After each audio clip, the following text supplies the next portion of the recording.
Very good morning.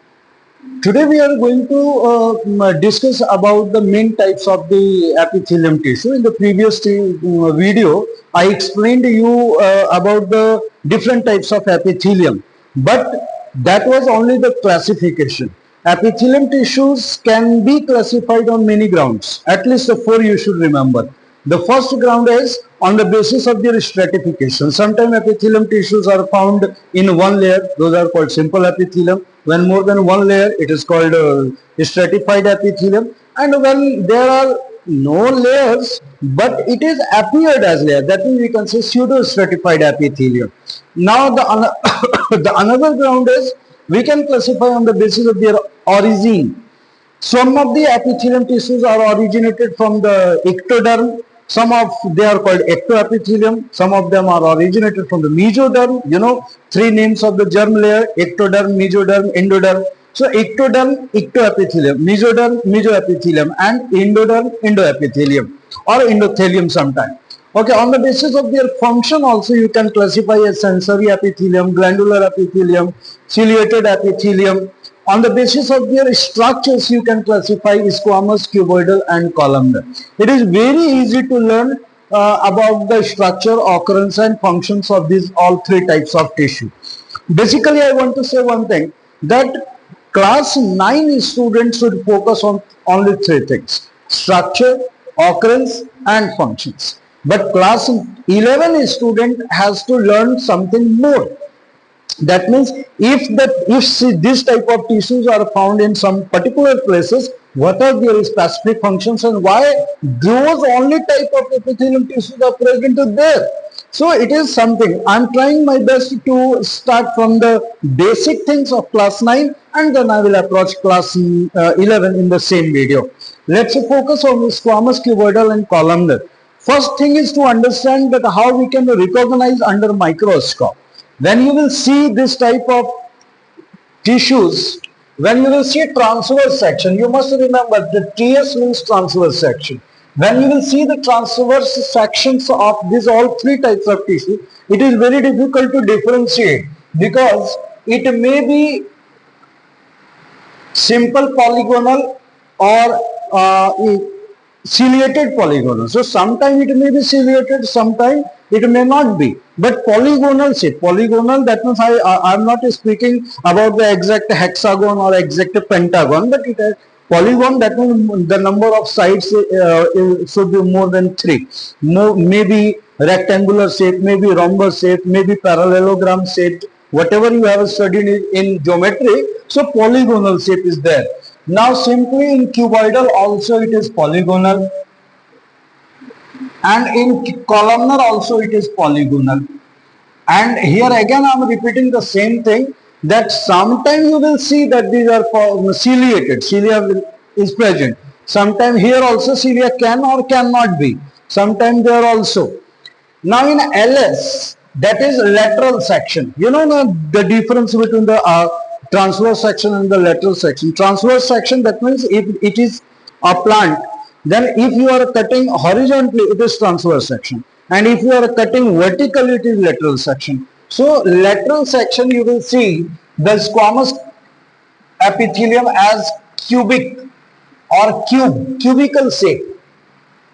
Cubical shape, as you remember in geometry, it appears like a square. That's why you can learn squamous is similar to square. Then cuboidal is like cuboid. Cuboid, that means a rectangular view in the LS. Then columnar is also rectangular, but it is standby. That means you can say pillar like or column like.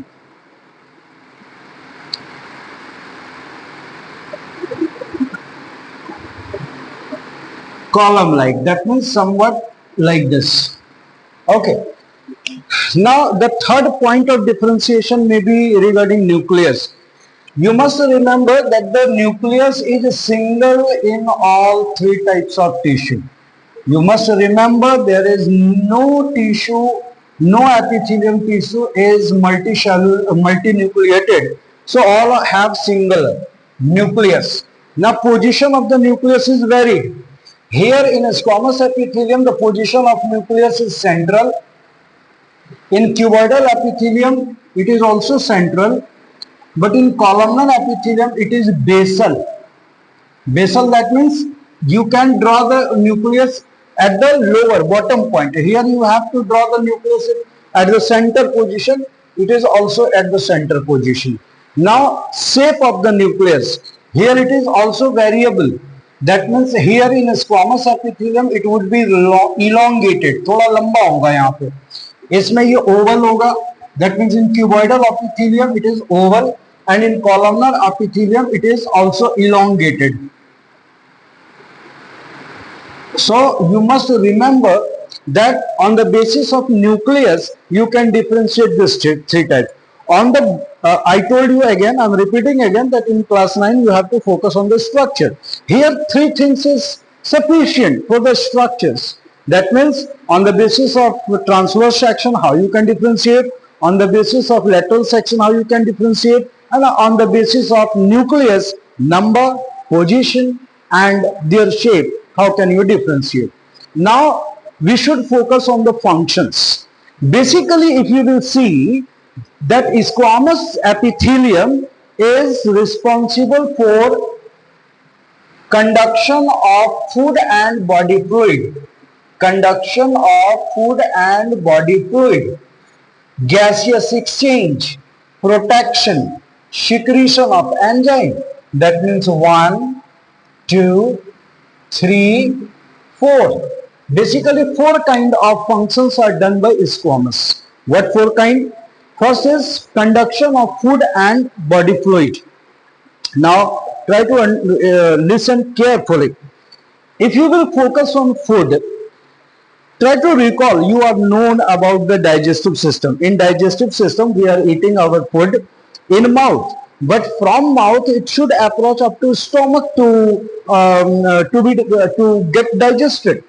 So initially, when food is eaten in the mouth, the epithelium, squamous epithelium, is present in lining of alimentary canal and for food. Okay, first let's understand for food. Lining of alimentary canal. Alimentary canal, you know that alimentary canal is from mouth to anus, but alimentary canal mainly esophagus and buccal cavity.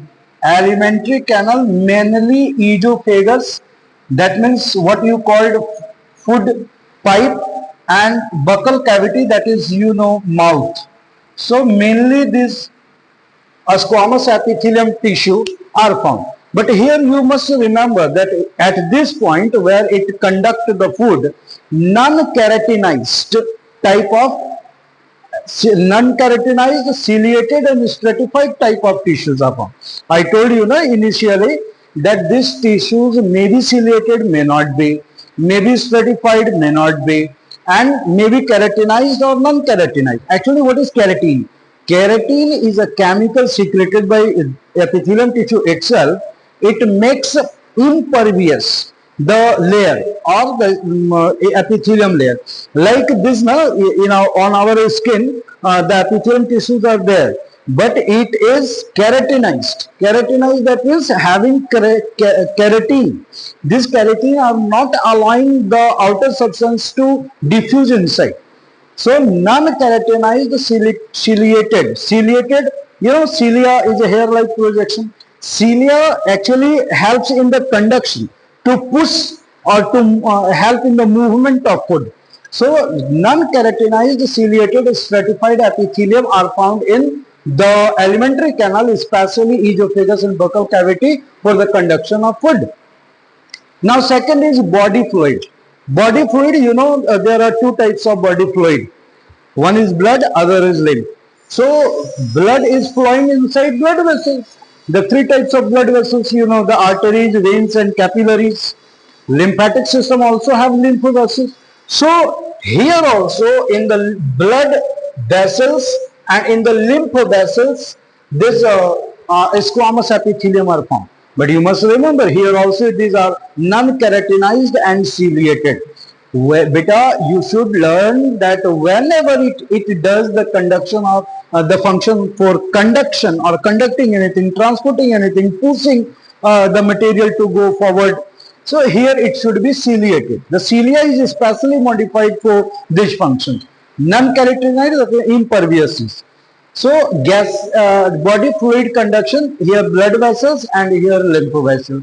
Now the third is gaseous exchange. Where the gaseous exchange is occurring in our body? In the alveolar, inside the lung, the place where the oxygen get diffused into the blood capillaries, that is lung. So a gaseous exchange is occurring in the alveolar sac. Now in protection, third if we want protection, this is the our skin on the surface of the skin. It especially does the process. It especially protect the inner layers. Now secretion. Now here came secretion. Sometimes you will see that epithelium tissues are specified, modified into different types of cells. What are those different types of cells? You can see here, is here the secretory portion of a stomach. Inside the stomach, many exocrine glands are present. What are exocrine glands? Exocrine glands are those which produce enzymes. So here in the stomach you will see goblet cells. You have studied in the nutrition chapter also oxyntic or parietal cell. These two are the same name, the names is given to the same cells. Zymogen or peptic cells or chief cells. These are the same name given to the cells which produce prorenin, pepsinogen and gastric lipase. Here oxyntic cell or parietal cell is secreting HCl, glycoprotein or Cassel factor. These all things, if you are in class 9, you have to study this all for class 10. If you are in class 10, you have to study this all in class 11 also. So if I am teaching you beta in this level, in up to the class 11th level, you have to focus on. In class 9, if you will not focus, then it will, again you have to study. That is the thing. Okay. So sometimes it would be become glandular, but these all are exocrine. Remember that these all are exocrine. There are two types of gland, endocrine gland and exocrine gland. These all are exocrine.